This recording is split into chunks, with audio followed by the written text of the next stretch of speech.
Good evening, everyone, and welcome back to the Players Press from Controller Comrades. We've put together the most interesting and fascinating news stories from all around the web this week to bring you the best news show that... Wait, I'm not allowed to say that? False advertising? We can't seriously have the lowest ratings of any news show on YouTube. But we're broadcasting anyways. Here's the updates.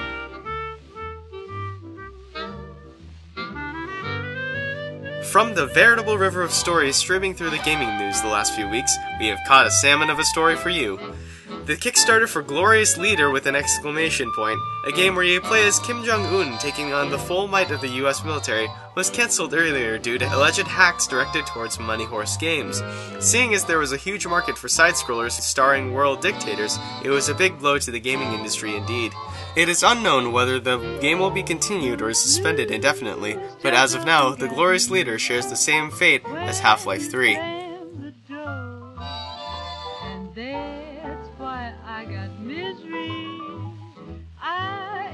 You forget 1,000 things every day. Make sure this is one of them.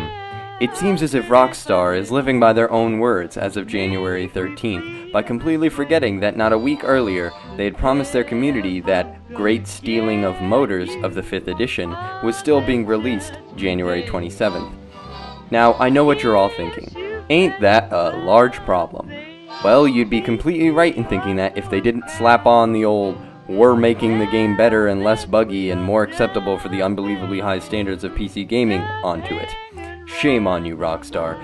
If you've learned anything from any other game company ever, DayZ, Evolve, Rust, Assassin's Creed, Unity, Halo, Master Chief, SimCity, GTA 5 for every other console, you would know that you can just put out your game half-finished and update until your community isn't pissed anymore. Now, before you tear down your poster of Trevor beating to death a working girl, there is a silver lining, or should I say a fake game money lining.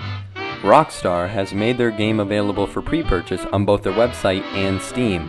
$1 million is awarded in-game to anyone stupid enough, dumb enough, that darn prompter, willing to pre-purchase.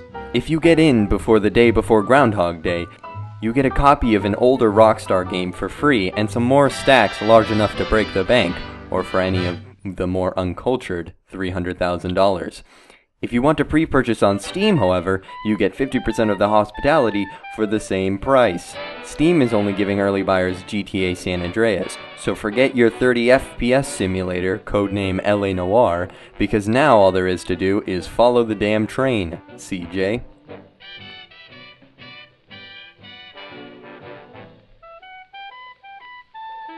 Also buying business class seats for the game-delaying bandwagon, Capcom has made the executive decision to pull Resident Evil Revelations 2 back by a full week. In an effort to fine-tune the final product, we've moved the release of the first episode back to February 24th, said Capcom. In other words, Capcom is telling us that the delay is a good sign of the game company's integrity towards its customers by changing the date of the release that they had set months back so that they can play catch-up to their own standards. Nice try, Capcom. We didn't forget what you pulled with Street Fighter X Tekken. Forecasters predict in the near future entire games being delayed several decades before being released to the public at full price, not including the multiple DLC purchases to unlock things already on the disc.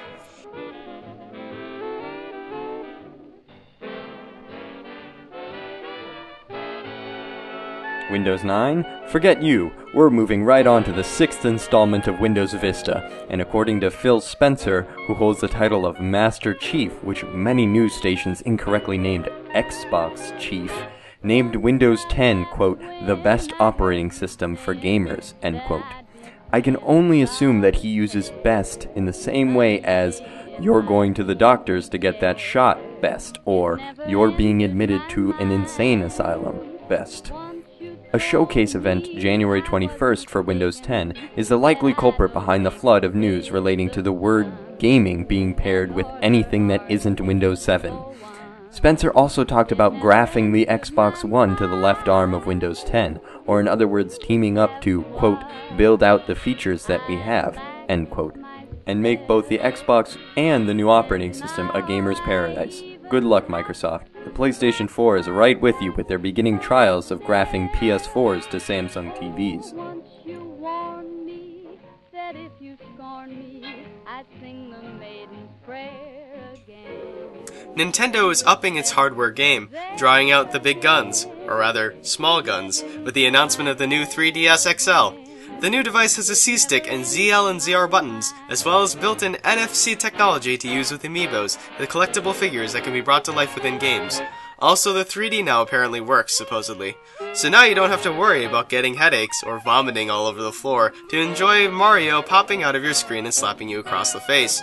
Unfortunately, Nintendo has yet to design a 3DS XXXL for the more portly American users.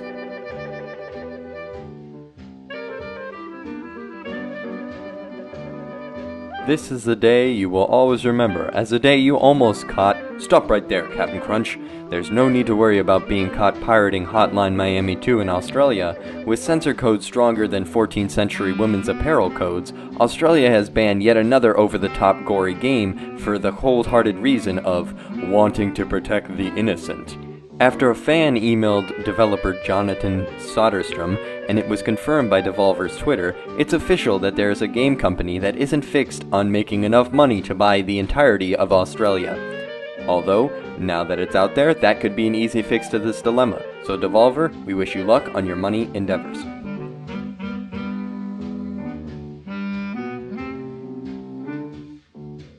Prepare your eyes for hit markers, folks. Activision is now bringing no-scoping to the Chinese market.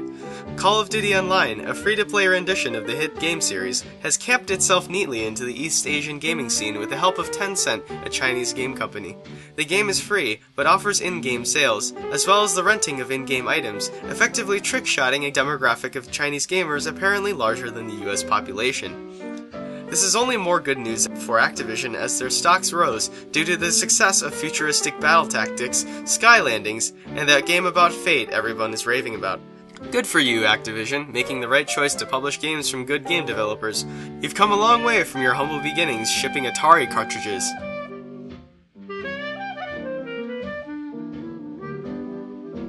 National Security Agency Simulator 2014, short for Watch Dogs, is tackling the ever-so-unique idea of doing a sequel. The creative director of this dog-watching game, Jonathan Morin, has stated that he will, quote, carry on taking risks, end quote, when it comes to making this new installment. Alternate realities will also take part in Watch Dogs 2, and as we all know, this has worked very well at keeping players from becoming confused, like The Evil Within, which is critically acclaimed for its easy-to-follow story.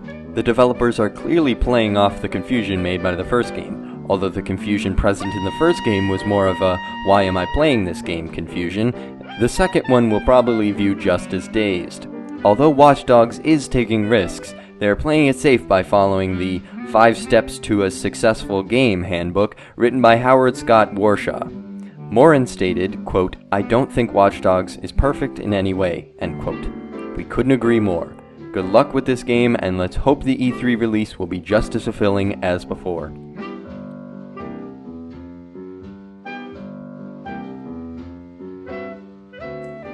Question: how is PlayStation like your favorite vending machine? Answer: if you hack it, it will gift you with an endless supply of treats. Sony announced a free multiplayer weekend event, allowing all PlayStation 4 users to play games online and to showcase PS Plus features. That's right, ever since the cyber attacks on the PSN, PlayStation has been trying its darndest to prove that the network is still usable, offering discounts, trials, and events such as these. PlayStation, we appreciate your not-so-subtle play at regaining consumer confidence. I mean, it's not like we don't know what you're doing.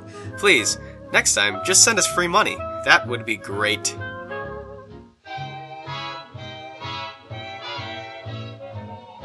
Recently, Charles Darwin's theory of evolution has taken hold in the gaming industry. We have reports of... What? What do you mean? What do you mean this is a game? Are you saying that people actually don't care about the science behind why we have opposable thumbs? So you're basically saying thumbs have nothing to do with video games. No, that's exactly what I heard. Screw you, your opinion is invalid. Sorry about that. The talk of the town today is the game Evolve. It involves a cat and mouse style of gameplay inspired by the popular hit TV show Tom and Jerry. Just this Friday, beta testing began for the game for all 3 systems, which centers around 4 hunters attempting to take down beasts and monsters. Sorry Nintendo, your Wii U isn't a system. Essentially, the game version of the movie Predator, only the Predator's usually something giant and spiky looking. The game has been under fire by criticism for the DLC plan it is implementing. Due to the complaints, Turtle Rock has responded, saying, "Any DLC maps are free, any new game modes are free. We made sure that even if you didn't purchase any of the paid content, you could still play with people who did." For some odd and unapparent reason, fans have been upset about getting maps for free. Meanwhile, EA has been completely forgiven for constantly offering overpriced DLCs. Hopefully this new Evolve game will not become a pay-to-win game of the likes of RuneScape, COD Ghosts, Candy Crush, and more recently, H1Z1. This week's promising game of the week is Submerged. Escaping a dark past, you play as a female protagonist trying to save her sickly brother while exploring the vast expanse of Rapture Meets The Last of Us. From the creators of Epoch and Epoch 2, 2 games that blew up on the mobile market and therefore had no effect whatsoever on the other side of gaming, Uppercut Games creates a... wait, this can't be right. Dystopian? Oh, no, that's too revolutionary. Alright, if you say so. A dystopian city using Unreal Engine 4, and it's set to release hopefully later this year. I say hopefully only because I hope they haven't gone to the Amtrak website to purchase a ticket for the delay train as well. This is a very beautiful, alluring, mesmerizing, and promising game, and with all that water, I hope it's not a siren calling out to me as I steer my ship into the rocks of unfinished and flopped games. Uppercut Games, we have faith that you will bring us a game unlike any other games, with the exception of the 15 other exploration survival games set in dystopian societies that we'll be releasing this year. If you want to keep updated on this game, you can sign up for the newsletter, which will be in the description. Bonus question: which famous clarinetist is playing for the soundtrack today? Thanks to our sponsors and to viewers like you. Have a wonderful week and good luck with your future endeavors. Subscribe to our channel to keep updated on all the haps of Controller Comrades. If you want to see our older videos, click here. Like us on the book and follow us on the twit for constant streams of useless information. This concludes our show. So long, and until next week.